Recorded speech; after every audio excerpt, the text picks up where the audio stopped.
Bienvenue à The Family. Merci d'être venus aussi nombreux, c'est très impressionnant. Je ne sais pas si c'est parce que on a des invités exceptionnels ce soir ou si c'est parce que c'est en français, exceptionnellement. Je me demande. Voilà.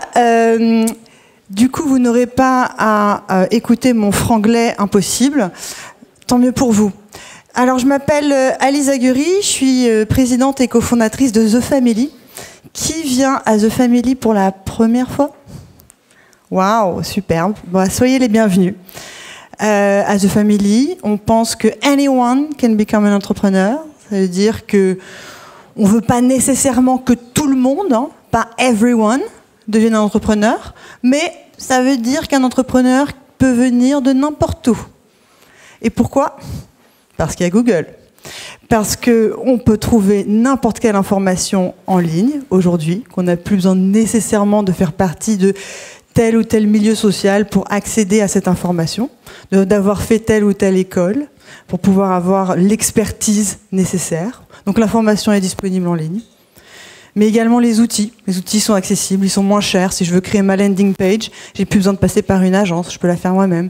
Et puis enfin, l'accès au capital, qui lui aussi est devenu de plus en plus accessible. D'ailleurs, ce soir, on a un super investisseur qui sera là. Donc voilà, pour toutes ces raisons-là, on a décidé en fait d'accompagner cette nouvelle génération d'entrepreneurs. Alors si toutes les barrières à l'entrepreneuriat, elles se sont affaissées, d'après vous, c'est quoi la ultimate barrier to entrepreneurship? Allez-y, hein. Le talent. Toi, t'as bien lu les slides. C'est pas ça que je voulais dire.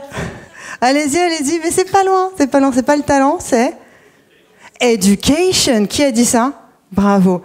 Plus profondément, c'est le mindset, c'est l'état d'esprit. On pense que c'est vraiment là où il faut faire un immense effort. Et c'est pour ça qu'on fait énormément d'éducation et qu'on invite ici beaucoup de gens, d'entrepreneurs, à venir partager les backstage de leur aventure entrepreneuriale. Et vous pouvez tout trouver en ligne sur Startup Food, voilà. C'est effectivement le mindset, c'est culturel, donc principalement la barrière, mais c'est souvent aussi parfois quand même infrastructurel également. Il y a des barrières qui sont d'ordre administratif et légal. D'accord ? Et ce soir, on va parler de la prise de participation. C'en est une, essentielle. Et elle n'est pas du tout anecdotique, en fait. Vraiment pas. Et elle n'est pas juste pour 3 raisons qui viennent directement taper au cœur de l'état d'esprit, du mindset, de la start-up. Alors, la première raison, pourquoi cette prise de participation, en fait, elle est essentielle, et pourquoi on va en parler pendant 2 heures ce soir, c'est parce que dans une start-up, souvent vous entendez dire, les gens rejoignent cette entreprise pour sa mission, pour ses valeurs. Et ce qui compte, hein, on est d'accord, ce qui fait la valeur d'une boîte, c'est sa team, son équipe. Tous les investisseurs vous le diront, on recrute des gens sur le talent. D'accord ? Donc, si une start-up, elle n'est pas capable d'attirer à elle les meilleurs talents, elle va avoir du mal. Et donc, si on rejoint une entreprise pour sa mission, pour ses valeurs, ça veut dire qu'on veut y prendre part. Et là, j'aime bien le fait qu'on soit en français, parce qu'en fait, prendre part et prendre des parts, c'est la même chose. Et je pense que rejoindre sur des valeurs et apporter de la valeur, il y a aussi un sens qui correspond ensemble. Vous voyez ce que je veux dire? Donc, raison numéro 1, si on rejoint une équipe aujourd'hui, et de plus en plus dans cette quête de sens, pour sa mission et pour ses valeurs, alors on doit pouvoir prendre part directement à cette mission et ses valeurs. La raison numéro 2, c'est que dans les startups, souvent on parle d'alignement d'intérêts. C'est une règle qui régit un peu la façon dont on s'organise, dont on va faire sa roadmap au quotidien, comment on travaille finalement tous les jours. C'est simple, on aligne nos intérêts, et celui qui va driver nos intérêts, c'est le client, c'est l'utilisateur final. C'est un peu lui qui nous dit finalement comment est-ce qu'on doit s'organiser. Et ces intérêts vont ensuite aligner les intérêts des autres catégories de gens, si je puis me permettre. Donc tu as les clients en premier, ensuite les employés, et ensuite les investisseurs ou les partenaires. D'accord ? C'est à peu près comme ça qu'on peut voir la chaîne d'alignement des intérêts. Donc, si mes intérêts, moi, en tant qu'employé, sont alignés avec ceux des clients, ça veut dire que plus je crée et j'apporte de valeur pour le client, normalement, il devrait y avoir une répercussion directement pour moi. Si je respecte bien ce principe d'alignement des intérêts, qui est essentiel, en fait, au monde des startups. Okay. Et puis, la troisième raison de pourquoi ce n'est pas anecdotique de parler de prise de participation, c'est que souvent, également, dans les startups, on dit on est loin du monde politique. On est plus dans le pragmatique. On est moins dans le blabla et les promesses. On est dans le concret. Et il y a une expression qui dit « You put your money where your mouth is ». C'est vraiment quelque chose qui est mis en pratique dans le monde des startups. C'est-à-dire, finalement, il y a cet alignement d'intérêts, il est réel, il est concret. Et donc, je vais concrètement célébrer, incentiver et rémunérer les gens de mon équipe par rapport à la valeur qu'ils apportent. Donc, pour ces trois raisons, ce soir, on va parler d'un truc essentiel. Essentiel. Juste une petite anecdote avant que je vous introduise la superstar qui va faire le panel de ce soir. Si on parle d'expérience personnelle, à The Family, pour nous, c'était hyper important de pouvoir donc aligner les intérêts et faire que tous nos employés ils aient des parts dans The Family. Donc il y a 40 employés à The Family. Et on voulait que 100% des employés. Donc là, je parle autant des femmes de ménage que du top director à The Family qui auraient des participations dans la boîte. Benchmark, ça nous a pris 3 ans, parce qu'on voulait un truc qui marche, qui ne coûte pas trop cher, qui soit fiscalement pas désavantageux. D'accord ? Condition. Ça nous a pris 3 ans, 5 cabinets d'avocats. Et si je devais faire la facture, on est aux alentours de 200 000 €. Voilà. Ça, c'est un système qui ne facilite pas les choses. Aujourd'hui, on l'a trouvé, ça nous a pris tout ça comme temps. Ok ? Bon, alors ce soir, pour parler de ce sujet, donc que vous avez compris qui est essentiel, on va avoir Florent. Et donc Florent, en fait, il était monsieur légal à La Ruche qui dit oui. Ça vous dit quelque chose, La Ruche qui dit oui ? Ouais, vous connaissez bien. Ok, La Ruche qui dit oui, ils avaient des employés un peu partout en Europe, et c'était un casse-tête pour pouvoir faire en sorte que les participations soient harmonisées. Et avec lui, on s'est dit, on va monter un service qui s'appelle Equity et qui va permettre en fait à chaque start-up de créer ce système de prise de participation qui soit directement aligné avec la culture de la boîte et que les employés surtout puissent comprendre. Parce qu'il y a aussi un enjeu, il y a une barrière culturelle, c'est que c'est pas évident pour tous les employés de comprendre qu'est-ce que ça veut dire concrètement ces parts que je signe, que je paie et que j'ai. Et quand est-ce qu'elles sont liquides et à quel moment elles deviennent réelles, etc. Et donc, je vous laisse vous présenter. D'abord, Coralie Dubost, députée LREM de 3e circonscription de l'Hérault. Bonsoir. Merci, bonsoir à toutes et tous. Ravie d'être parmi vous. Ravie et puis assez impressionnée, vous êtes nombreux, c'est chouette. Quand je fais des présentations comme ça de nos activités récentes à l'Assemblée, je vous en parlerai plus après, sur la vie de l'entreprise, dans d'autres cercles d'entreprise, on va dire plus traditionnels, je pense que c'est un tout petit peu moins réactif, donc je suis très heureuse d'être avec vous ce soir. La 3e circonscription de l'Hérault, je ne sais pas si ça parle à tout le monde, c'est Montpellier, donc je suis élue de Montpellier et de tout le nord-est. Malheureusement, je n'ai pas la mer et la plage, mais c'est pas très loin quand même. Voilà, ravie d'être avec vous. Martin Mignot, donc je suis un partenaire chez Index Ventures, l'un des premiers investisseurs chez The Family. Je pense que c'est pour ça qu'ils se sentent obligés de m'inviter pour parler le soir. Et donc Index, nous sommes un fonds de venture capital. On fait du early stage et du growth stage. Donc on peut investir au tout début de vos entreprises, les premiers 1 ou 2 millions et jusqu'à la fin, pré-IPO, 70-80 millions. Et donc on investit chez The Family, mais aussi chez BlaBlaCar et Alan, parmi d'autres entreprises. Merci, donc Nicolas Bouisson, moi je suis cofondateur et CEO de BlaBlaCar. Donc je pense que pas mal d'entre vous ont déjà entendu parler de BlaBlaCar.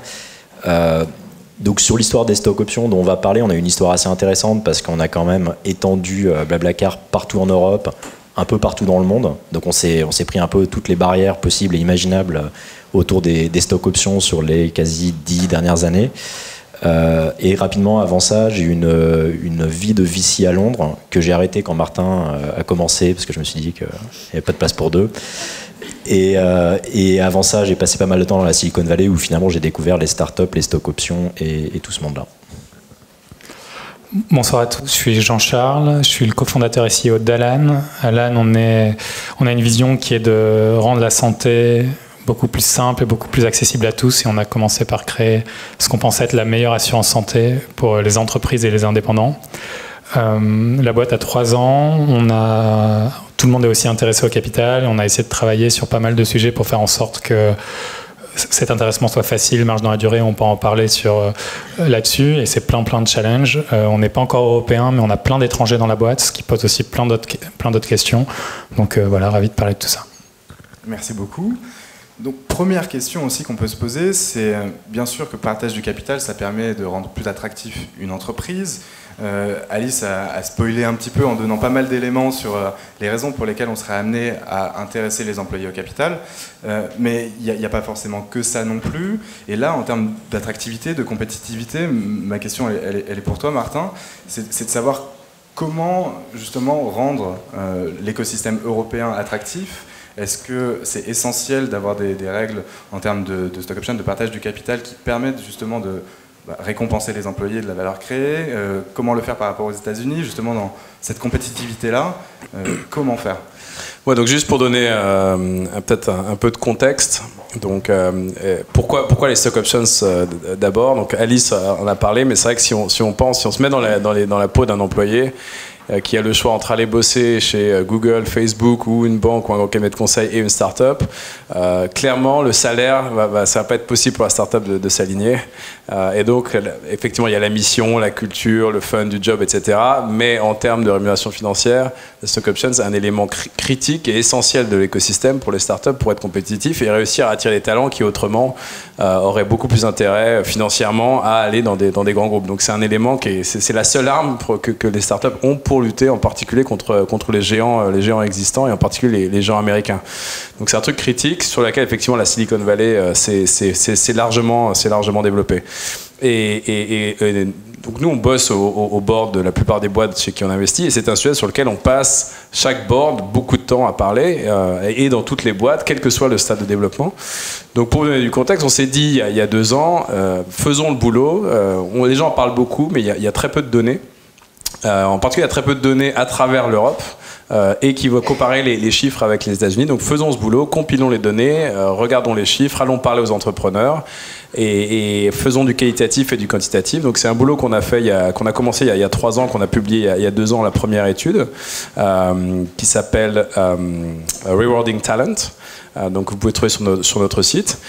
On a trouvé plusieurs conclusions et qui sont sorties de là. La première, c'est qu'à la sortie, en moyenne, à la sortie d'une boîte, entre les États-Unis et l'Europe, les employés aux États-Unis ont 2 fois plus de participation au capital qu'en Europe, en moyenne. Et non seulement ça, mais en plus, en Europe, de cette equity, 2 fois plus vont aux senior managers par rapport aux juniors. Donc quand on est un junior dans une boîte européenne, on a quasiment moins d'un quart par rapport à l'équivalent américain. Donc il y a un vrai problème, il y a une vraie discrepancy. Donc ça c'était un finding. Et l'autre, c'est qu'il y a un énorme écart entre les boîtes. Aux États-Unis, c'est assez... c'est quasiment une formule mathématique, donc série A on donne tant, série B on donne tant, série C on donne tant, et en Europe pas du tout, quoi. Il y a une énorme discrepancy entre les boîtes, entre les pays, et donc on a publié ces données. Ça c'était la première phase, et la deuxième phase, donc j'en reviens maintenant, qui est l'une des raisons pour lesquelles on est là ce soir, qui est qu'on a décidé d'aller plus loin cette année et d'essayer d'agir et de créer un mouvement pour rendre l'Europe plus compétitive. Donc quand on a updaté l'édition de notre travail, de la recherche dont je viens de parler, on a fait un classement des pays européens, avec certains pays qui sont très bons élèves, c'est-à-dire qui sont très favorables pour les entrepreneurs pour donner des options, à la fois en termes de facilité administrative, mais aussi d'avantages fiscaux pour les entreprises et pour les employés. L'Angleterre étant l'un des modèles, la France en étant un autre avec le BSPCE, il faut quand même le dire, la France est très bien placée, mais avec d'autres pays qui au contraire, troisième exactement, mais avec d'autres pays qui sont catastrophiques, comme l'Allemagne, l'Espagne, etc. Donc on a lancé cette campagne à l'échelle européenne pour essayer de remonter tout le monde, on va dire au niveau de la France, mais idéalement au niveau de l'Angleterre. Et avec quelques sujets sur la France qu'on a essayé de pousser.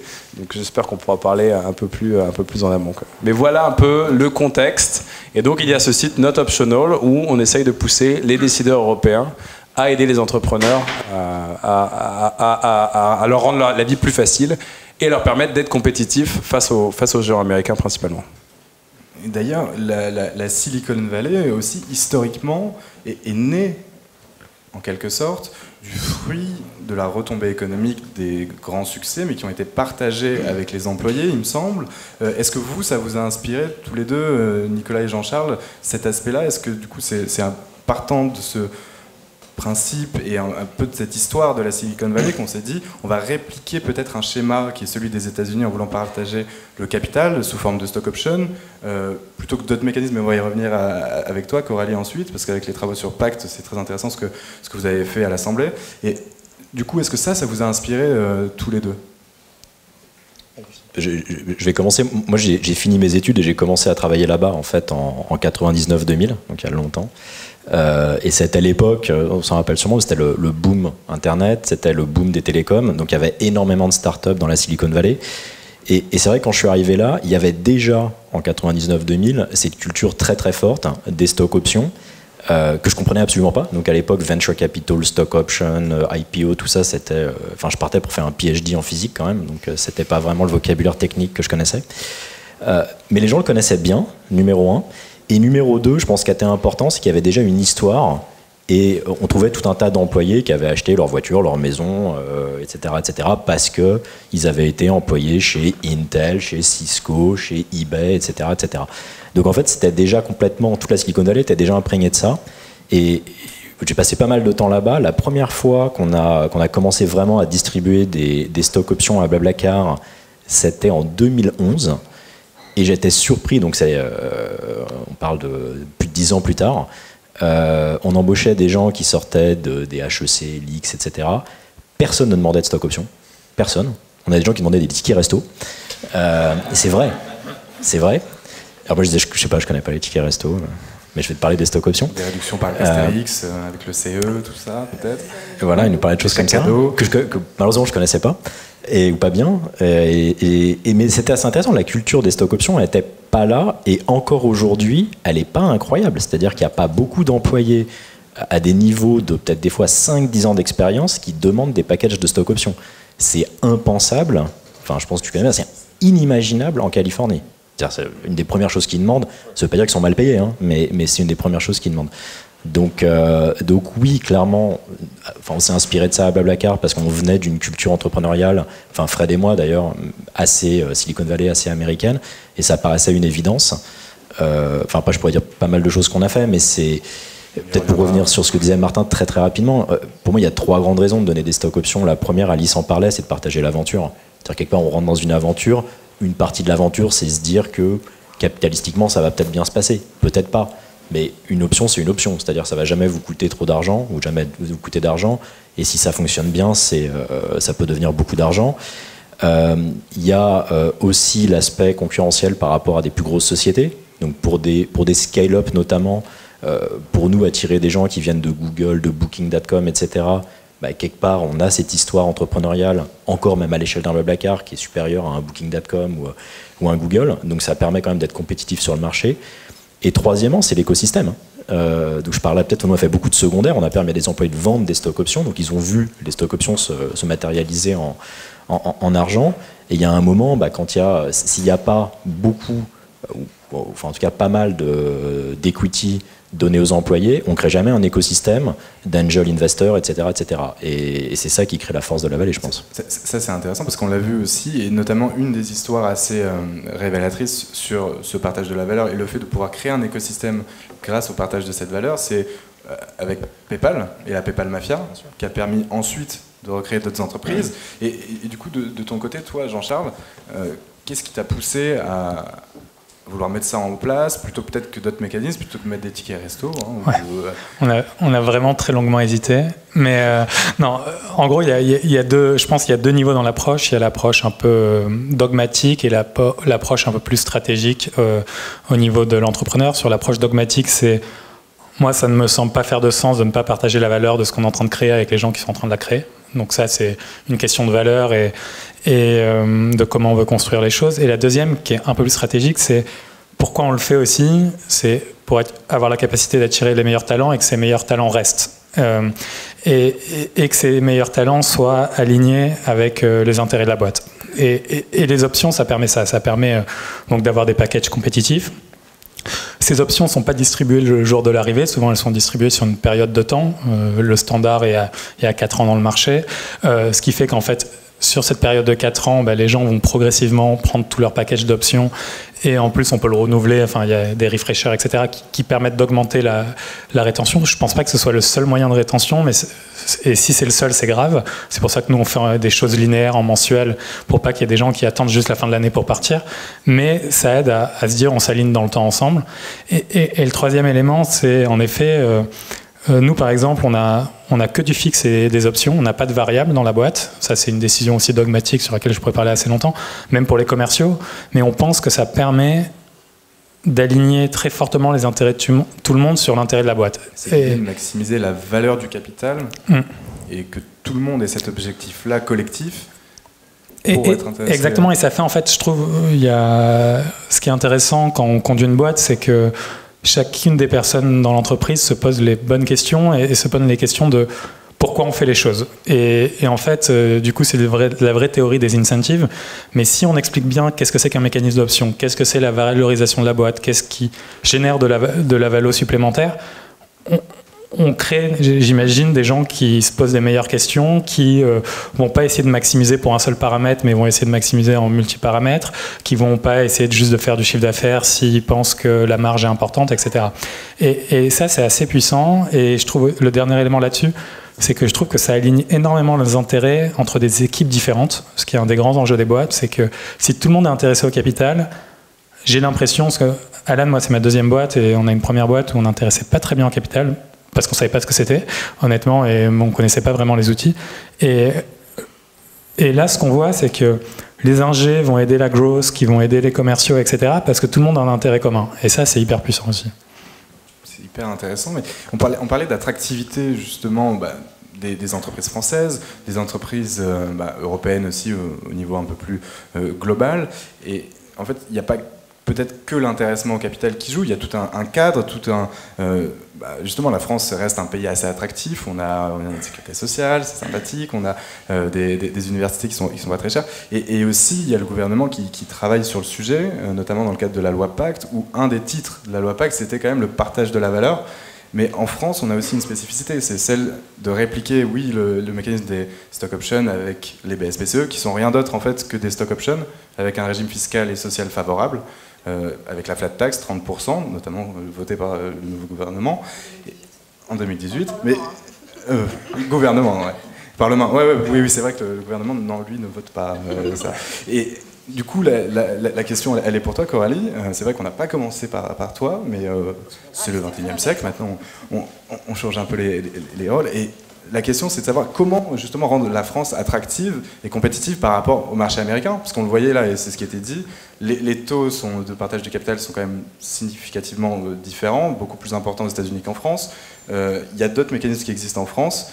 Et comment, du coup, au-delà même du partage de la valeur, comment aussi rendre attractif l'écosystème français pour attirer les meilleurs talents et aider à développer les startups françaises? C'est une énorme question quand même. Énorme question, énorme responsabilité. Et je lis plusieurs questions dans la question. Il y a effectivement l'attractivité de la France en tant que nation, en tant que culture, ce qu'on peut porter comme écosystème, d'ailleurs divers et variés, les différents ponts entre les écosystèmes, le French Tech Visa dont on avait rapidement parlé tout à l'heure. Et puis l'attractivité de la France en termes réglementaires finalement, parce que ça a été dit dès l'introduction, quand Alice expliquait, on a voulu mettre en place de la participation et puis ça nous a pris 2 ou 3 avocats et ça a fini par 100 000 € de facture. Donc ça, on en a conscience et on voulait agir assez vite là-dessus pour bouger un petit peu les lignes. C'est vrai qu'on a cette tradition culturelle de faire beaucoup de papiers, de tracer. Ça a une raison historique. En France, on veut de la traçabilité, on veut être sûr, on a des exigences de transparence concitoyenne très fortes, et tant mieux, mais parfois ça entraîne aussi des lourdeurs et dans la structure administrative, ça se ressent énormément. On a fait, à mon sens, 2 choses importantes d'un point de vue législatif qui sont passées, mais totalement sous les radars des médias. Vous en avez probablement pas entendu parler parce que c'est pas croustillant, donc ça intéresse pas. Mais ce sont 2 textes qui vont permettre, je pense, dans l'avenir, de faire un peu de changement culturel. Le premier, c'est pas strictement pour les entreprises, c'est pour tout le monde, mais ça concerne beaucoup les entreprises. On a voté une loi qu'on avait appelé le droit à l'erreur, qui était de changer justement les rapports entre l'administration, le citoyen, l'administration, l'entreprise. Parce que on a ce côté en France institutionnel traditionnel où l'administration a un côté gendarme, et quand elle intervient dans la vie d'un citoyen ou d'une entreprise, c'est pour dire ça va pas, ce que vous avez fait c'est n'importe quoi, et sanctionner, intervenir en sanction. Et on a passé ce texte en disant il faut qu'on change ça. Aujourd'hui l'administration elle doit avoir un rôle de conseil et d'accompagnement. Évidemment que s'il y a de la fraude, ce sera sanctionné. On n'est pas en train de dire c'est open up et faites ce que vous voulez, c'est pas du tout ça. En revanche, c'est reconnaître que le système il est quand même complexe, que quand on démarre dans la vie, que ce soit sa vie citoyenne, ses études ou sa vie professionnelle en montant sa boîte, on peut ne pas tout comprendre tout de suite, on peut être débordé, on peut ne pas avoir le temps, passer à côté d'une échéance, passer à côté d'un document, et on n'est pas forcément en fraude ou de mauvaise foi. Et donc on a mis ce critère de la bonne foi en fait de l'usager, et on a demandé à l'administration de changer son regard dans la relation.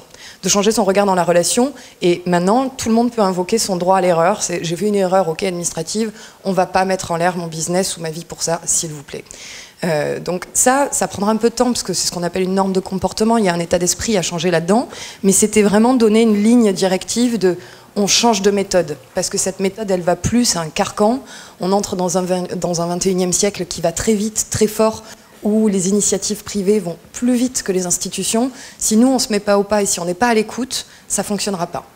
Et le deuxième texte, il est plus destiné aux entreprises, c'est la loi Pacte. Cette loi Pacte qui est gigantesque, hein. Elle a commencé quand Bercy a déposé le projet de loi à l'Assemblée, il y avait 72 articles, c'est déjà beaucoup pour une loi, 72 articles. Et j'avoue, les parlementaires, on a été un peu bavards et prolixes, on a ajouté des articles, c'est sorti de l'Assemblée et du Sénat de la première lecture à 250 articles. Voilà, donc quand le texte est revenu, ouais, mais en fait parce que tout le monde a plein d'idées, et veut dire mais moi je connais telle boîte, ils ont tel type de besoin, est-ce qu'on pourrait pas imaginer un système qui fait ça? Et donc ça rajoute des articles. Et voilà, il y avait de très bonnes idées qu'on a partagées aussi. Et là on vient de finir la deuxième lecture. Ça s'est terminé vendredi à 6h30 du matin, hein. Ça s'est terminé par une nuit blanche, c'était très dur. Je vous dois dire que les conditions de travail à l'Assemblée, vraiment c'est une vraie question, hein. Finir un texte d'une telle importance entre 1h et 6h30 du matin, je ne sais pas si c'est extraordinaire, mais bon, on l'a fait. Et j'étais rapporteur, donc j'avais la joie d'être au banc et de devoir convaincre mes collègues et emporter leur voix pour faire voter le texte, hein. C'est le jeu à l'Assemblée nationale, qu'on est rapporteur d'un texte, on le présente à ses collègues, on est heureusement accompagné d'excellents administrateurs de l'Assemblée, on leur présente nos idées, on leur dit est-ce que vous êtes d'accord pour plutôt voter dans ce sens ou pas. Et je dois dire, ça a été assez unanime sur plusieurs sujets, et notamment sur le partage de la valeur. On avait 3 gros sujets, partage de la valeur créée en entreprise, au sens pécunier, avec participation, intéressement, actionnariat salarié. Et ensuite, on a fait un truc révolutionnaire dont personne ne parle, on a intégré la RSE, donc la responsabilité sociétale des entreprises, dans le Code civil. On l'a intégré dans le Code civil, pas de façon contraignante à la française classique en disant il y aura une punition derrière. On l'a intégré sous forme de question. On a dit l'entreprise c'est évidemment du business et c'est évidemment pour en tirer des profits, mais ces profits non seulement on pense que c'est bien de les partager, c'est bien pas seulement de façon moralisatrice, mais c'est performatif pour une boîte de les partager. Mais si en plus de ça l'entreprise elle se pose la question de son impact positif sur la société, de ses enjeux sociaux et environnementaux dans son activité, elle va être plus attractive justement, elle va attirer plus de talents. Et dans cette ère dans laquelle on est entré, que ce soit en Europe ou dans le monde, où je pense que la concurrence n'a pas fini de faire rage, avoir ces valeurs bien assises, bien crantées et à l'échelle d'une nation, ça peut être très attractif. Donc on a cranté ça et on a aussi un dernier passage qui était sur la bonne gouvernance et comment on améliore la gouvernance des entreprises. Et là on a été inspiré par pas mal de structures françaises qui le font déjà très bien, qui ont beaucoup associé les salariés au capital, qui ont mis pas mal au CA1. Il y a plusieurs formules qui existent et donc on a mis des dispositifs qui permettent de favoriser ces mesures-là et d'alléger les contraintes administratives quand on allait dans ce sens-là. Donc la bonne nouvelle quand même que je peux donner pour l'intéressement et la participation fiscale, parce que j'ai entendu que l'attractivité fiscale comptait, c'est que pour les boîtes de moins de 50 salariés sur la participation et de moins de 250 sur l'intéressement, il n'y a plus du tout de forfait social. Le prélèvement de forfait social qui était à 20%, il a disparu, 0, et c'est déjà effectif maintenant, on l'a voté dans la loi de finances. L'idée, c'est bien évidemment, avec le temps, quand les finances publiques iront un peu mieux, d'y continuer à diminuer aussi pour les autres structures. Mais je vous avoue que pour l'instant, les caisses de l'État ne sont pas encore remplies. Il y a eu quelques promesses qui ont été faites à des personnes qui ont des gilets jaunes. C'est ça, exactement. On a perdu 10 milliards en décembre qu'on va compenser cette année, mais ça n'empêche pas qu'avec la trajectoire fiscale qui a été donnée dans le cadre pluriannuel du quinquennat, il y a quand même une réduction de la dette qui permettra petit à petit de supprimer ce forfait social, qui au début, quand il a été créé en 2008, était de 2%. Donc il y a quand même une aberration de créer un forfait, enfin une taxe. C'était la période de la crise et on avait dit aux entreprises, bon c'est la crise, on a besoin d'un coup de main, la taxe elle est de 2%, c'est pas très lourd. Et puis elle est passée à 4, et puis elle est passée à 8, et puis la même année elle est passée en 2010 de 8 à 10 à 12 à 20. Et puis ça a plus bougé. Voilà, ça c'est très français. Et on a dit, là, on va essayer de revenir en arrière parce que c'était quand même pas très business entrepreneur comme rapport entre les institutions et l'entreprise. Donc on avance dans ce sens-là. Je pense qu'on le fait vraiment dans le bon sens. Je regrette beaucoup que ça n'intéresse pas les grands médias nationaux parce que ce sont des bonnes nouvelles pour les entreprises, ce sont des bonnes nouvelles pour les salariés, ce sont des bonnes nouvelles pour les Français. Et je pense que c'est un bon modèle à diffuser à l'échelle européenne. J'ai juste... Donc c'est une très bonne nouvelle et merci de nous avoir éclairé sur le processus législatif. Nous, on avait donc de notre travail, il y a deux points qui sont apparus par rapport au BSPCE qui sont encore une fois un très bon schéma, il faut quand même le dire. Le premier, donc là on va être un peu technique, donc je ne sais pas si c'est forcément le bon forum, mais le premier qui est sur le prix d'exercice, donc qui aujourd'hui doit... En fait, c'est pas très clair et en général, du coup, les startups le mettent au prix du dernier tour levé. Alors que, par exemple, en Angleterre, les startups utilisent, et aux États-Unis, mais en particulier en Angleterre, des très forts discounts.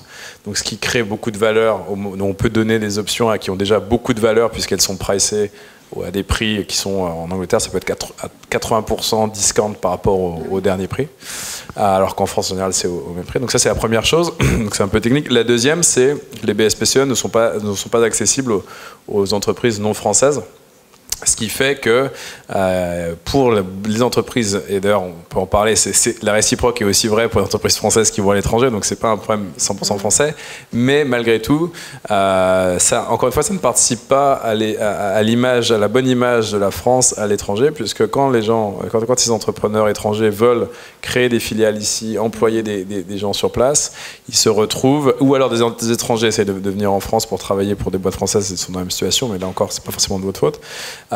Ils se retrouvent dans une situation où ils ont l'impression il n'y a aucun traitement fiscal favorable et là du coup en fait ça fait même aucun sens de donner des options et ils préfèrent carrément donner des bonus en cash, donc il n'y a plus du tout d'intéressement parce que la fiscalité est tellement lourde que ça fait aucun sens et en fait au général et décide de ne pas venir, tout simplement. Or, l'un des problèmes, à mon sens, de l'écosystème français, il est qu'il est très français. Et ce dont on a besoin, c'est de faire venir des gens qui viennent de la vallée, qui ont justement cette culture des stock options, mais aussi la culture de voir des boîtes beaucoup plus grosses qui se sont développées. Et si on ne permet pas à ces gens-là d'avoir des options facilement, ils ne viendront pas. Donc voilà mes deux questions un peu plus spécifiques. Non, mais c'est un très bon point et ça fait partie des axes, parce qu'on a bossé, ça rejoint ce qu'on bosse à côté, qui ne peut pas rentrer dans le cadre de la loi Pacte, qui concerne effectivement plutôt l'économie française. Mais on a lancé des travaux et des pistes de réflexion sur tout ce qui est aussi propre aux startups et à l'économie collaborative en général. Et tous les dispositifs qu'on aimerait, enfin, en tout cas que moi je souhaiterais qu'on puisse mettre en place aujourd'hui, qui favoriseraient cet essor. Notre obstacle actuellement, ça ne veut pas dire que ça ne bougera pas, hein, les choses sont faites pour être travaillées, sont souvent des obstacles, soit en matière d'encadrement international sur des traités bilatéraux ou multilatéraux. En matière fiscale, c'est devenu plutôt la guerre. Donc de ce point de vue-là, on a un président qui travaille beaucoup, des ministres aux Affaires étrangères qui travaillent énormément, et moi j'ai bon espoir qu'on avance. Vous avez peut-être vu que sur d'autres sujets, ça commençait à avancer plus vite. Nous, par exemple, ce qu'on travaillait particulièrement, je voulais déployer, mais dans la loi Pacte, ça n'a pas été possible, l'intéressement pour les collaborateurs non salariés. Parce que justement, dans l'économie collaborative, ça arrive souvent de monter sa boîte, de ne pas avoir les moyens d'employer quelqu'un, de le prendre comme salarié, et pourtant, il aura participé vraiment à l'essor et à la consolidation de la structure, et on aurait aimé l'associer. Mon obstacle, ça a été le ministère du Travail qui me dit ça n'existe pas, quelqu'un qui est intéressé au capital et qui n'est pas salarié, qui est collaborateur non salarié. On va requalifier le contrat du travail, enfin on va requalifier la presta en contrat de travail, comment on fait? Donc je leur ai dit oui, mais pourtant ça correspond à une réalité. Ça correspond à une réalité aujourd'hui de certaines entreprises, certes pas de l'entreprise pyramidale traditionnelle, mais dans l'économie collaborative, c'est usuel, ça fait sens et il faut qu'on bouge sur ces sujets-là.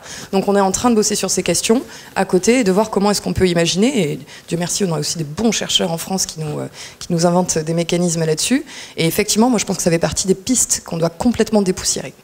Donc je suis tout à fait d'accord là-dessus, et ça bosse, ça avance. D'ailleurs, j'ai une question pour vous dans la salle. Qui est entrepreneur? Pas tant que ça. Ok. Qui est employé? Et qui des employés a des stock options ou des BSPCE? Et moi, par curiosité, la participation et l'intéressement... Qui a de la participation et de l'intéressement, pour ceux qui ne bossent pas forcément en start-up? Vous avez tous des salaires, hein? Vous nous rassurez? Ok. Ouais, c'est trop peu, effectivement. Et là, c'est voilà, un bon sondage sur l'utilisation de ces mécanismes. Et pour revenir sur ces questions aussi au niveau international et les frottements fiscaux, toi Nicolas, avant justement d'être CEO en 2016 de Blablacar, tu étais le CEO, donc le responsable opérationnel chargé justement de développer à l'international Blablacar et d'aller développer de nouveaux pays. Et comment intéresser ces employés à ce moment-là, peut-être avec la société française, des options qui donnent accès à la société française. Est-ce que qui connaît un peu le mécanisme des stock options ou des actions? Levez la main de manière un peu... une majorité. Donc, juste pour ceux qui ne connaissent pas très bien, un stock option, c'est quoi? C'est un droit d'acheter à un prix qui est fixé à l'avance une action. Donc tout l'intérêt, c'est que la valeur de cette action augmente, ce qui permet d'acheter au prix qui a été fixé, et de revendre ensuite l'action au prix, à la valeur maximale, pour générer la plus-value qui est égale à la différence entre le prix de vente moins le prix d'achat. Ça, c'est les stock options. Et quand on parle de BSPCE stock option, même chose. C'est juste sur la partie fiscale. Et là, du coup, voilà pour le petit rappel. Et pour revenir à la question sur comment intéresser ces employés à l'international, comment justement mettre en place ces plans. Est-ce que ça rejoint The Family à dépenser 300 000 € avec des frais d'avocat et les galères et 3 ans ou... On est passé par là aussi, en effet, à payer à peu près 300 000 € pour régler tout le problème et la complexité européenne. Peut-être, juste avant de dire ça, une chose à dire, on a quand même les BSPCE en France, et ça marche bien. Et c'est plutôt bon. Et je crois que ça sortait quand même assez clairement dans votre rapport. Finalement, le seul problème, donc si vous avez une start-up, ou si vous êtes employé dans une start-up, donnez ou demandez des BSPCE à une start-up française, mais j'imagine que là on a plutôt des start-up françaises, mais en tout cas, on va arriver sur le problème européen, mais demander ça, ça marche bien, et on est plutôt bien loti à la fois du côté employé, employeur, taxes, enfin c'est plutôt pas mal. Sur la partie européenne, donc nous ça a vraiment démarré à partir de 2012-2013, on a commencé à lancer Blablacar dans tout un tas de pays européens, et on voulait, et on a toujours gardé cette culture de donner des stock options à tous les employés partout dans les différents pays. Là, la réalité, c'est qu'on a un énorme problème européen. C'est un champ de mine indescriptible, en fait. Donc, peut-être pour bien comprendre, enfin, sans être trop technique, en fait, il y a 3 événements taxables potentiellement quand on a des stock options. Il y a le moment où on vous donne le droit dont tu parlais, on vous donne des stock options, on va appeler ça l'attribution. Il y a le moment où potentiellement vous voulez partir de la société, peut-être 2-3 ans après, et là vous avez le droit de les exercer, donc de payer pour les stock options, de les transformer en actions et de partir. Et puis le dernier, c'est quand vous vendez les actions, et là c'est assez classique, c'est des ventes d'actions et vous payez du capital gain. Le problème, c'est que les pays européens, en gros, ils taxent à peu près tous les moments, selon les pays, selon les conditions, selon qui les a donnés. Et nous, on est arrivé dans des situations absolument absurdes. Et pour voir ce que ça représente, c'est-à-dire qu'un employé anglais, par exemple, ou allemand, parce que en Angleterre, en Allemagne, ça marche comme ça, à qui on a donné des stock options. Imaginons que la valeur des stock options a augmenté à 1 million d'euros. L'employé part, il doit verser potentiellement, s'il est arrivé très tôt, 1 000, 2 000, 3 000 € pour les exercer. Là, il a 1 million d'euros de valeur théorique qu'il pourra peut-être vendre un jour si Blablacar est acheté, si Blablacar fait une IPO, etc. Sauf que le fisc anglais va lui dire « Vous venez de gagner 1 million, il faut payer 40% de taxes tout de suite. » Donc, il a un problème. Et démêler ça, c'est hyper compliqué. Et c'est un problème assez sérieux quand on veut faire des scale-up européennes. Et je pense pour des investisseurs comme vous, C'est un vrai cauchemar. Parce que ça veut dire qu'on a énormément de mal à donner des incentives à des employés qui ne sont pas en France. Et le problème, évidemment, il y a un problème miroir. C'est-à-dire que si on a une société anglaise, allemande, espagnole, qu'on crée une filiale en France, on n'a pas accès au BSPCE parce qu'on n'est pas une société française et on se retrouve dans un schéma fiscal, excusez-moi du mot, merdique. Donc, et en gros, on a vraiment ce problème d'être incapable. C'est un petit peu comme si une boîte californienne, dès qu'elle embauche quelqu'un à New York, boum, elle est dans un monde complètement différent. Ça, c'est évidemment un problème compliqué, c'est un problème européen, donc ça ne va pas juste se résoudre au niveau français. Et je pense qu'il y a quand même pas mal de travail à faire et c'est relativement critique en effet. Et d'ailleurs, sur cet aspect, Not Optional est vocation quand même à vouloir améliorer.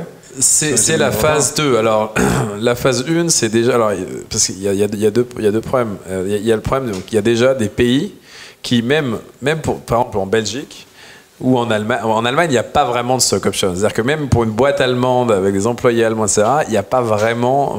Ils trouvent des espèces des fantômes plans, ils ont trouvé des hacks autour du truc, mais ça n'a pas vraiment de valeur légale, en fait. Donc il n'y a pas vraiment de stock options. Culturellement... Culture différente. En Belgique, les personnes sont taxées au moment de l'attribution de l'option, par exemple. Donc on te donne une option... qui te donne le droit à acheter une action qui va probablement valoir 0 parce que c'est une start-up et on te demande de payer les impôts sur ton option.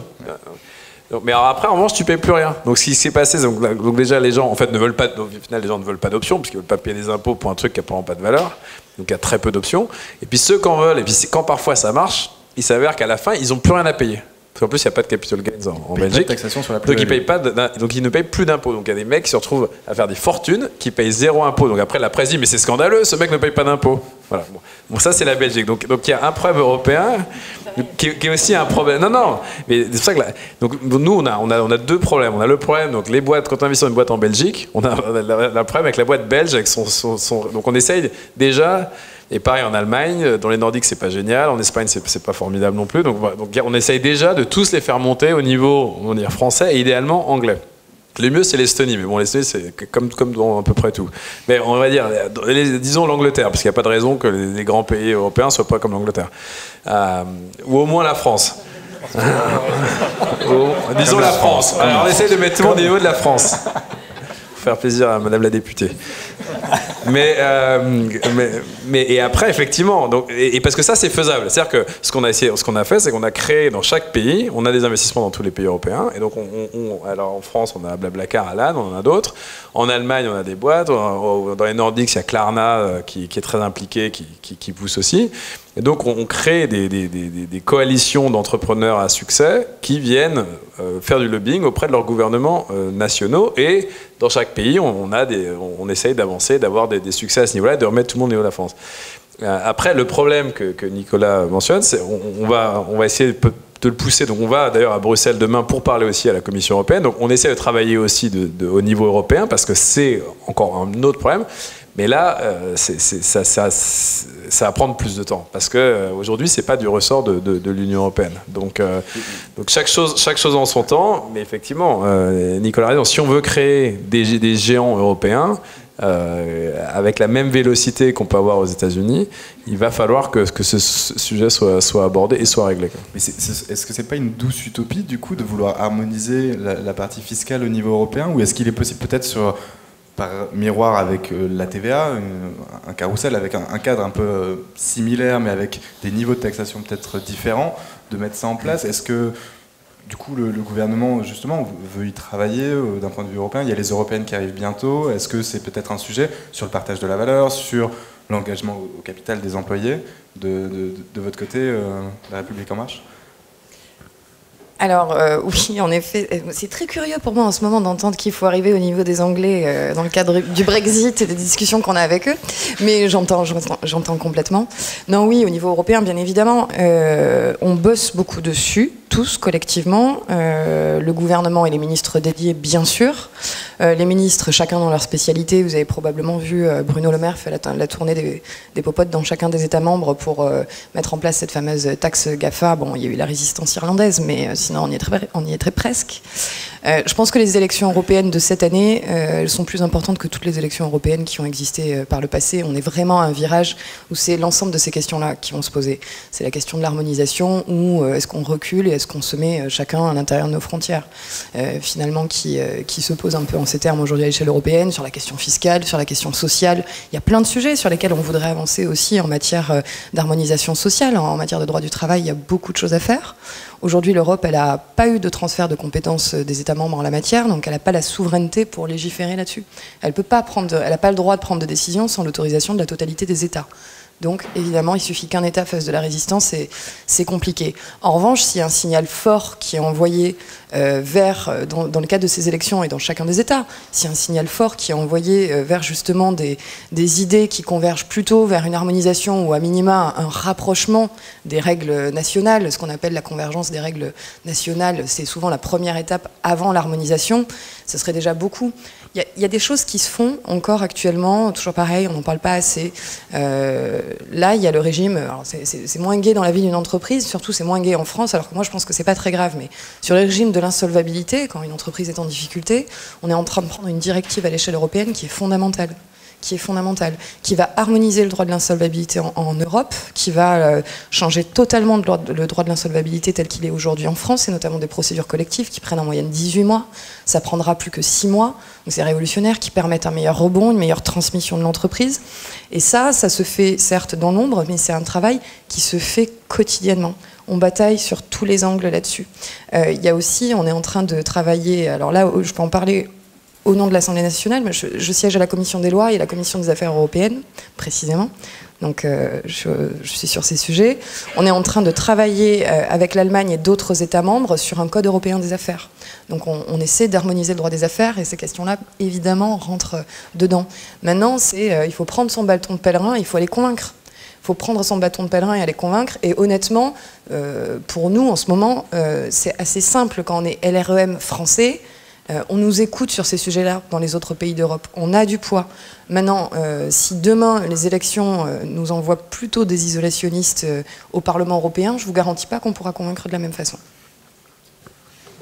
On reste sur la note d'espoir, sur le code européen, je l'harmonisation, pense que ce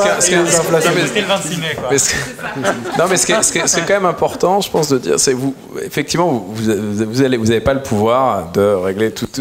Ça, on est d'accord, il y a une question européenne. Mais en revanche, pour revenir à l'idée de rendre les BSPCE accessibles aux entreprises, en particulier aux entreprises européennes, vous avez le pouvoir de dire, d'accepter une sorte de passporting, de dire si votre plan d'option correspond à l'équivalent du BSPCE en Allemagne, bon en Allemagne c'est pas un bon exemple, mais en Estonie ou en Angleterre si jamais il reste dans l'Union européenne, vous avez accès d'une certaine manière, vous pouvez garder les mêmes droits. Vous pouvez vous-même, la France pourrait dire bon on accepte d'appliquer le même traitement que vous auriez pu avoir, que vous auriez si vous étiez par exemple un employé de cette entreprise dans le pays d'origine. Quelque chose comme ça. Oui, mais je réfléchis en même temps au montage. Le travail, là en fait on a digressé, on a beaucoup parlé de fiscalité parce qu'en fait un des points fondamentaux quand on parle d'internationalisation et de partage du capital, c'est la fiscalité. C'est la fiscalité, c'est pour ça parce qu'il y a certains cas, tu pourras témoigner aussi Martin, il y a des personnes qui peuvent arriver à être taxées à hauteur de 100%, voire même plus. Ce qui est quand même absurde. Je suis taxé à 103%, super, génial, je dois de l'argent au fisc. J'étais censé gagner quelque chose. Et ça, c'est sur la partie fiscalité. Mais pour revenir peut-être sur l'aspect un peu opérationnel et sur l'aspect les conditions dans lesquelles sont attribuées justement ces stock options, sur le partage de la valeur, parce que c'est pas quelque chose qui est donné, qui est un cadeau. C'est quelque chose qui s'acquiert et qui, justement, avec le travail fourni, avec la valeur créée avec le projet, on a en contrepartie des stock options. Les stock options, généralement, ils sont donnés en contrepartie du fait de rester longtemps dans l'entreprise. C'est ce que tu disais tout à l'heure, Jean-Charles. En moyenne, c'est 4 ans, avec une période d'essai, entre guillemets, quand on te donne une option qui s'appelle le cliff, qui est si tu pars avant cette année, tu as tout perdu. Enfin, tu as perdu, tu n'as rien gagné plutôt. Donc, toi, Alan, vous faites aussi figure d'étendard sur ces aspects, parce qu'il y a une politique et une vision très transparente à ce niveau-là de rémunération, et tu en parlais un peu, et du coup on est assez intéressé sur la façon dont ça fonctionne chez vous, Alan. Il y a plusieurs éléments là-dessus. Le premier élément, je pense que c'est très important, c'est d'allouer une partie très importante du capital aux équipes. T'en parlais tout à l'heure, Martin. Nous, on a post-Series B, on est encore autour de 15%, ce qui est même au-dessus au niveau des plus grosses boîtes américaines. En moyenne, à la sortie, Silicon Valley, c'est à peu près 20%, ouais, contre un peu moins de 10% en Europe, historiquement. Et donc ça, c'est très important, c'est d'allouer une part très importante, de la tenir. Les très très bons investisseurs comme Index n'auront vraiment pas de problème à ce que vous ayez alloué beaucoup d'options pour les équipes. Les plus mauvais, peut-être. Du coup, choisissez bien vos investisseurs. Mais ça, c'est vraiment très important. Le deuxième élément qui est très important, donc nous, on est dans une transparence très radicale dans la boîte, c'est-à-dire que le salaire et l'equity de tout le monde est connu. Ça, c'est pas une obligation, mais par rapport à nous, ça nous semble assez important par rapport à cette règle de... En effet, les gens à l'entrée en Europe ont beaucoup moins que les gens seniors. Nous, la transparence absolue force à faire des packages qu'on sait expliquer à tout le monde. Et du coup, être capable de faire ça oblige de réfléchir, d'expliquer. Et encore une fois, on trouve ça plutôt très sain. Et après, dans notre formule, il y a quelques trucs qui nous gênaient pas mal dans ce que la plupart des boîtes faisaient. On a fait des choses assez classiques qui sont donc... on donne accès aux actions donc à l'arrivée. Donc le package est signé quand les gens arrivent. On n'attend pas de donner 6 mois ou 1 an. Je connais ça. J'ai vu ça beaucoup trop souvent. En revanche, on met donc un cliff d'1 an, ce qui nous permet de protéger la boîte. Après, je pense une autre valeur qui est assez importante, c'est de donner les actions après 1 an, donc 25% après la première année, après le faire en linéaire dans le temps. Linéaire, ça veut dire le donner, ne pas faire des sortes de courbes hyper compliquées et essayer de le faire tous les mois parce que ça enlève les effets de bord qui créent des incentives assez mauvais à garder une personne plus ou moins longtemps, etc. Le dernier élément, nous, sur lequel on s'est pas mal concentré, enfin, il y en a 2 autres, et je reviendrai. Le premier, c'est, on parlait dans le cas de départ en France, aujourd'hui, la règle, c'est entre 30 et 90 jours pour conserver ses options, pour convertir ses options en actions. Parfois c'est quelques milliers d'euros, mais parfois en fait c'est 30 000 euros, 50 000 euros, 200 000 euros. Et du coup, en fait, il n'y a pas beaucoup de gens qui sont capables de sortir 50K 3 mois après leur départ d'une boîte. Du coup, nous, on a fait un truc qui est un peu contre-intuitif et que beaucoup de gens nous disaient de ne pas faire, mais comme très souvent dans l'histoire de la boîte. Et on a donné 7 ans en fait en cas de départ pour se dire... si quelqu'un part, et on a des cas de bad liver, donc si en cas de départ, pour faute grave ou faute lourde, là, la règle ne s'applique pas. Mais si on part dans des bonnes conditions et les gens ont des événements de vie qui peuvent arriver, qui doivent partir, ou leur carrière chez Alan, peut-être à un moment, ne sera plus le meilleur endroit pour eux, on leur donne 7 ans pour exercer leurs options à la fin, comme ça ils n'ont pas à sortir le cash. Et en revanche, il est assez probable que dans les 7 ans, on ait l'option de donner la liquidité. Et donner de la liquidité, c'est donc donner l'option d'avoir ces actions qui sont rachetées. D'ailleurs, nous, je le rends à César ce qui appartient à César, parce que grâce à toi, on en avait parlé à un déjeuner il y a 1 an et demi. Maintenant, on a aussi fait du secondaire assez tôt dans l'histoire de la boîte. Donc le secondaire, c'est donner l'option aux salariés de pouvoir vendre une partie de leurs options à un certain moment. Et donc là, nous, on a fait une levée de fonds, une Series B de 40 millions qu'on a annoncé le mois dernier. On a donné l'option aux salariés qui étaient là depuis plus de 2 ans de convertir une partie minoritaire de leurs actions, mais pour montrer que c'est au prix du tour, pour montrer que ces actions avaient de la valeur. Et le dernier point, et je vais rebondir un peu sur le strike price, donc le prix d'exercice. Alors, il y a des moyens en France pour avoir un prix d'exercice discounté. Et merci Ben qui est dans la salle, qui est notre avocat, je ne sais pas exactement où il est, voilà, de chez Auric, qui nous a aidé à construire ça. Mais c'est super compliqué et c'est vraiment très douloureux à faire, mais ça existe et ça, c'est vraiment très bien. Mais on a l'impression de continuer à prendre un risque fiscal, ce qui n'est pas très serein, parce qu'on le fait, on fait un dossier qu'on fait valider avec l'administration fiscale, mais on n'est pas sûr que ce sera, en cas d'exit, que ce sera appliqué. Donc c'est très bien que ça change. En revanche, de ce qu'on a lu pour l'instant dans la loi Pacte sur le discount, ça a l'air d'être un peu usine à gaz. Et je pense qu'il faudrait le faire comme là-dessus, comme en Angleterre, pour que ce soit extrêmement simple, des discounts entre 50 et 80%. C'est facile. En fait, dans la loi Pacte, on peut faire les principes, mais on ne peut pas faire les mesures fiscales. Ça, c'est strictement dans la loi de finances. Donc ça arrivera dans le package loi de finances, les mesures qui correspondent. Très clair. Voilà. Super. Ben voilà, donc tout est... Rendez-vous en décembre 2020 pour le... 2019, voilà, j'ai vu encore plus loin. Mais voilà. Pour revenir sur cet aspect justement du secondaire, le secondaire, pour que vous compreniez bien, le primaire, c'est ce qu'on appelle quand on investit, quand des investisseurs mettent de l'argent dans une société, la société émet des actions nouvelles que les investisseurs achètent. Donc en contrepartie, ils reçoivent des actions et ils mettent de l'argent. Donc ça, c'est le primaire. Le secondaire, c'est quoi? C'est des associés qui sont déjà titulaires d'actions dans la société et qui, eux, vendent ensuite à une autre contrepartie. Et ça arrive généralement quand les sociétés sont assez matures pour les fondeurs, pour leur permettre justement de se dérisquer un petit peu et d'être récompensés du travail fourni, quand même. Et c'est ce qui arrive. Et d'ailleurs, les investisseurs, eux, sont plutôt pour. Et la question, et du coup, c'est ce dont vous parliez, c'est quid des employés? Oui, dans une certaine limite, bien sûr. mais justement, quid des employés? Est-ce que les employés, eux aussi, peuvent être intéressés de la même manière, notamment les premiers employés, au fait de pouvoir participer à ce secondaire, en fait, de monétiser ce qui est virtuel jusqu'à aujourd'hui, mais de gagner un peu d'argent grâce à la vente de leurs actions, après les avoir achetées, s'ils ont des options, et les vendre et faire une plus-value. Et du coup, les investisseurs, quand ils sont très bons, et là je suis pour le coup d'accord avec Index Ventures quand même, qui justement poussent sur ces questions de secondaire et disent, en quelque sorte, mais là je fais un peu de tease, justement, pourquoi vous êtes plutôt pour le secondaire alors que certains autres investisseurs ne le sont pas? On n'est pas pour le secondaire d'une manière générale. En fait, nous, l'ambition de nos fonds, c'est de créer les boîtes, c'est d'aider les boîtes à réaliser leur vrai potentiel et d'aller jusqu'au bout. Donc, on veut pas des boîtes qui se vendent à 50, 100, 200, même 300, 400 millions. Ça nous intéresse pas. Ce qui a trop souvent été le cas en Europe.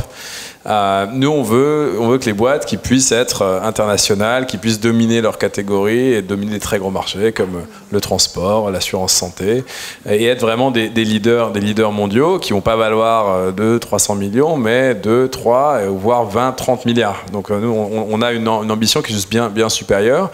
Mais on reconnaît que ça peut prendre du temps. Donc nous, nos fonds, ils ont 10 ans plus quelques années. Donc nous, on a 12, 13 ans devant nous.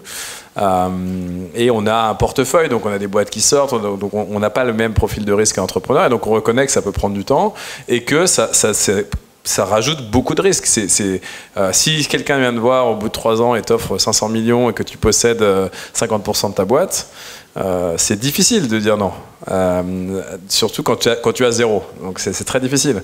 Donc le secondaire, c'est une manière pour nous de nous aligner, de dérisquer un peu le fondateur et certains des employés, donc comme ça peut être le cas chez Alan, et de leur permettre d'avoir un peu d'argent, suffisamment d'argent pour ne pas tout risquer si jamais la boîte se plante, et de repartir pour un tour et de se dire ok, donc si quelqu'un vient me voir à 500 millions, je dis non.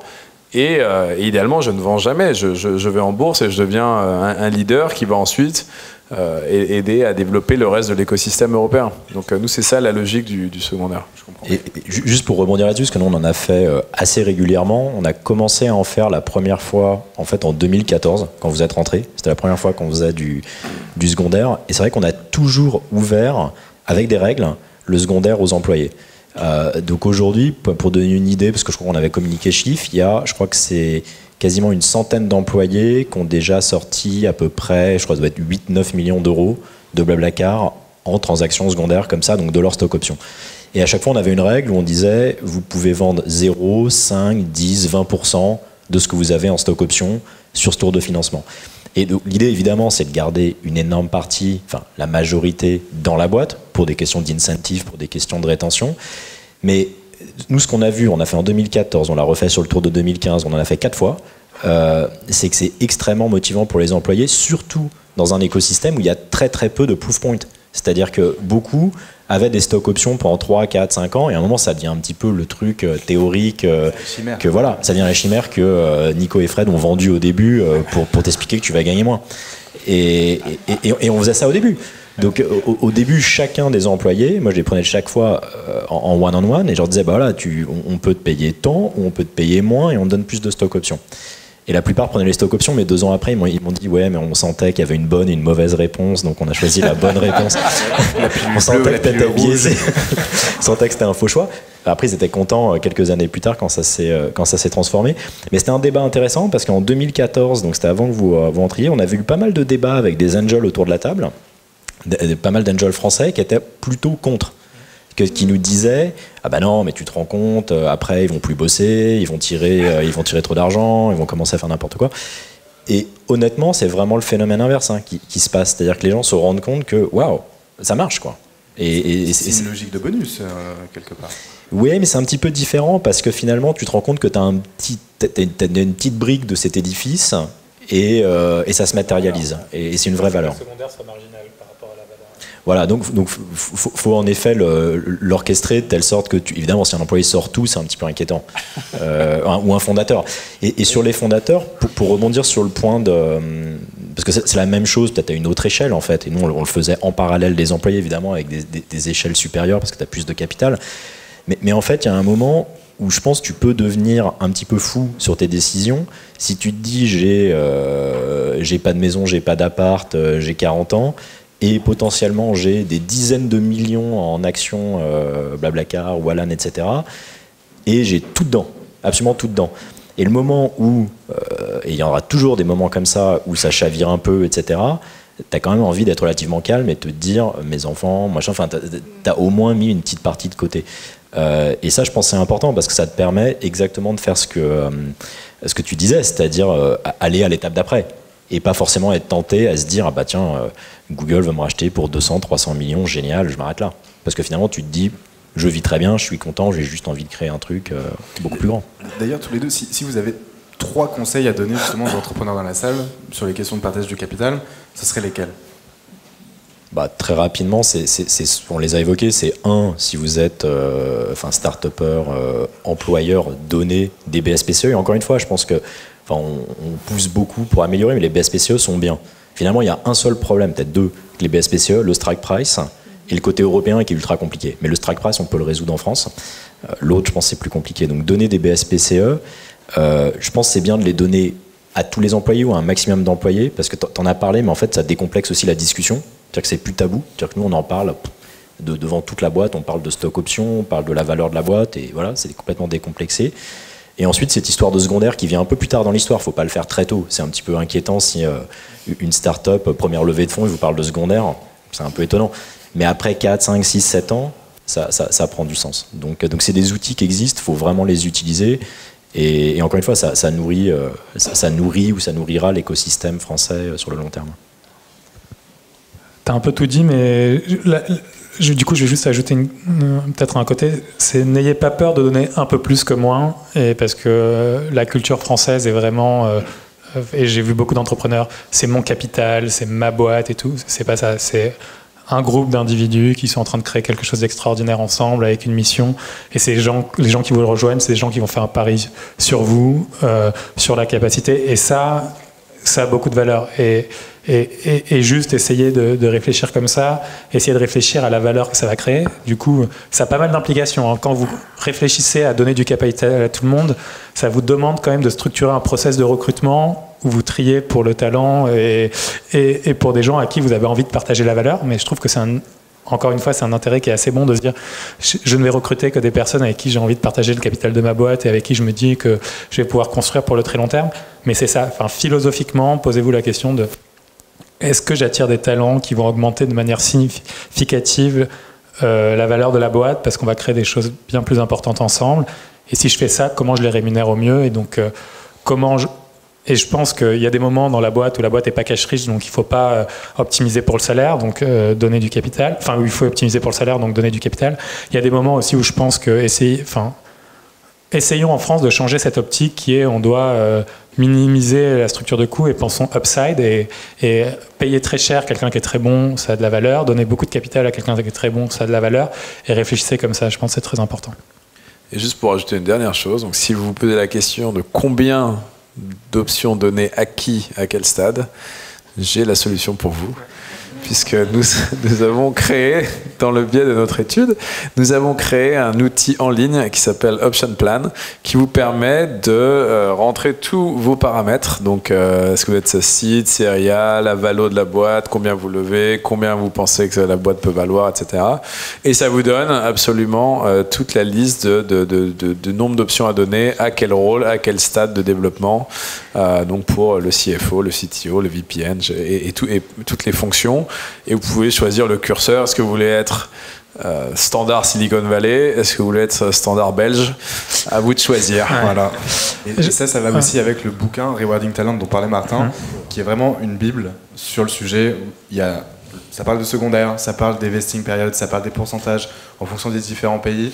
On vous le recommande, c'est un accès en plus libre sur le site d'Index Ventures. C'est cadeau. C'est cadeau, c'est ça.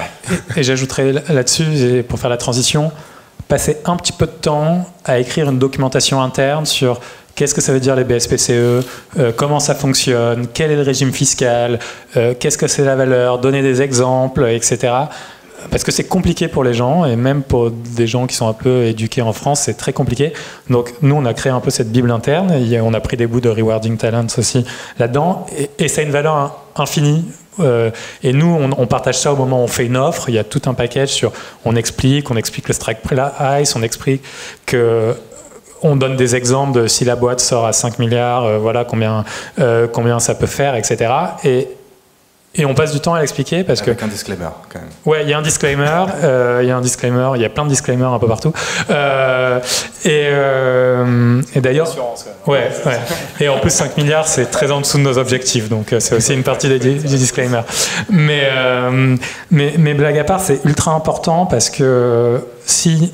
on ne fait pas, nous, l'effort entre entrepreneurs d'évangéliser ça pour que chacun des membres de l'équipe soit capable de l'évangéliser derrière à leurs potes qui sont dans d'autres boîtes et qui ne comprennent pas pourquoi ils n'ont pas de capital, mais qui sachent l'expliquer.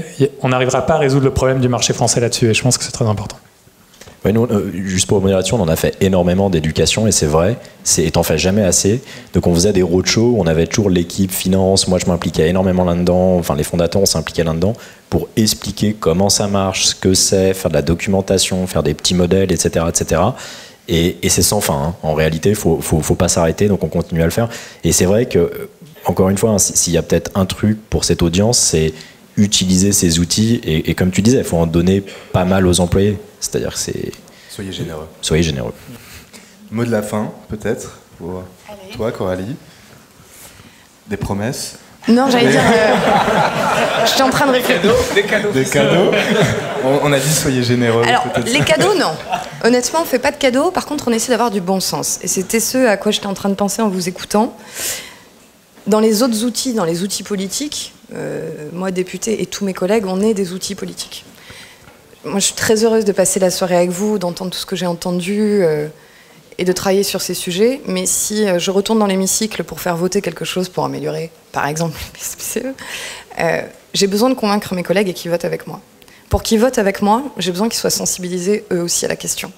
Je suis d'accord avec ce qui vient d'être dit. C'est bien d'éduquer, de sensibiliser le manager, les employés en général, sensibiliser aussi vos députés. Emmerdez-les avec toutes les questions que vous avez, avec les situations de blocage qui vous semblent indispensables pour développer votre boîte. Emmerdez-les avec ça, vraiment. Je dis le mot. Moi, il faut qu'on m'emmerde sur ces sujets pour que j'ai la totalité des informations et des bonnes informations à remonter. Du coup, petite question, comment on emmerde un député? Alors... on a une boîte mail, passez pas par les réseaux sociaux, c'est plein de trolls, ça c'est ennuyeux pour le coup et on le lit de moins en moins, hein, vraiment. On a des boîtes mail, on donne des rendez-vous à l'Assemblée. À l'Assemblée, vous avez mon député, vous le trouvez avec votre département ou votre circonscription, votre arrondissement, on est à Paris. Pour la province, c'est votre département. Vous le trouvez et vous avez les numéros de téléphone généralement des collaborateurs, l'adresse mail, il lit sa boîte mail, je peux vous assurer que tout le monde lit sa boîte mail. Et d'ailleurs, pendant les débats où on s'ennuie, on lit nos boîtes mail dans l'hémicycle. Donc on lit tout ça et il y a des sujets sur lesquels on reçoit 500 mails par jour et qui ne sont pas franchement les sujets les plus fondamentaux en France. Mais il y a des lobbies qui sont extrêmement organisés. Oui, voilà, ce sont souvent les sujets les moins fondamentaux sur lesquels on reçoit 500 mails par jour. En revanche, ceux qui sont importants, on est trop peu sollicités. Et mea culpa, c'est de notre faute aussi. La classe politique, elle n'a pas donné confiance pendant longtemps et on a perdu cette accessibilité où on vient de dire les choses. Mais si tout le monde, et peu importe le parti politique, si tout le monde est sensibilisé, à un moment donné, on sera en capacité collective de prendre des bonnes décisions. Et tout ça pour dire que pour parler de l'avenir, je vais parler du passé. Je voudrais faire ma petite séquence émotion historique. La participation, au-delà du dispositif de participation tel qu'il existe, l'idée de participation, elle vient du général de Gaulle. Elle s'est développée en Californie, mais c'est le général de Gaulle qui l'a passée par voie d'ordonnance en 67. C'est quand même dingue. Non mais c'est vrai, il faut le dire. C'est-à-dire, et à l'époque... Non mais ce qui est dingue, c'est que quand vous lisez ses mémoires, parce que forcément, comme j'ai rapporté la loi, j'ai été un peu obligée de me plonger dans l'historique et de comprendre comment on avait cheminé là-dessus en France, ou au moins comment on n'avait pas réussi à cheminer. Parce qu'il avait eu cette idée dingue, il avait passé des ordonnances, mais il écrivait aussi à l'époque « Je cherche des hommes vaillants pour m'accompagner à accomplir le projet, et je suis seul, je trouve personne en France qui a l'audace d'aller jusqu'au bout. » Et il écrivait ça à ses amis, et il se disait, il me faudra à un moment donné qu'il y ait des générations vaillantes qui prennent leur lait et qui aillent jusqu'au bout de cette idée de participation au sens association et association du salarié au capital. Donc je crois que j'ai entendu des générations vaillantes, qu'il y a probablement toute une salle pleine de générations vaillantes, et je vous invite à être vaillants et à ce qu'on aille au bout de ces projets-là qui, effectivement, sont le 21e siècle. Merci. Merci beaucoup pour le mot de la fin.